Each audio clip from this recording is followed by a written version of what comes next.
White House claims Ukraine ceasefire is unacceptable. U.S. National Security Council spokesman John Kirby has said that Washington is firmly opposed to a ceasefire between Russia and Ukraine.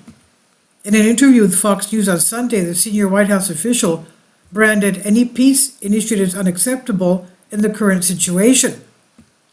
InfoWars reports Kirby touched on the upcoming visit of Chinese President Xi Jinping to Moscow to meet his Russian counterpart Vladimir Putin, stating that should any peace initiatives come out of their meeting, Washington would reject them. Kirby said, "What we have said before, and we'll say it again today, that if coming out of this meeting there's some sort of call for a ceasefire, well, that's just going to be unacceptable because all that's going to do is ratify Russian conquest to date." Moscow and Beijing have been increasing their cooperation and their relationship lately, the official said, asserting that the two nations have joined to undermine and rewrite the so-called rules of the game globally.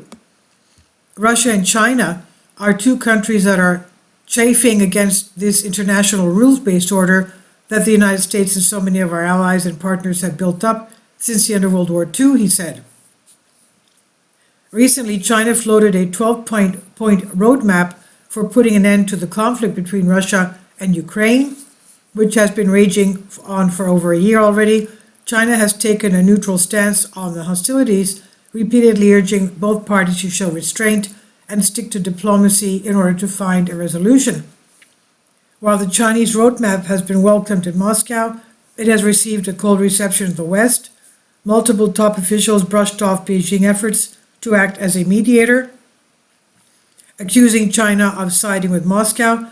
U.S. President Biden, for instance, openly questioned Beijing's motives and voiced suspicion over Moscow's reaction to it.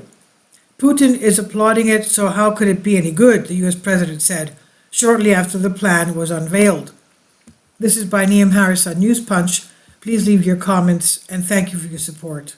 Kindly support my Patreon account. The daily posts are 5 videos daily, and they are totally different from what I have on my YouTube channel. Thank you so much for your support and that you find all my content so interesting. You'll find the Patreon account details in the description box.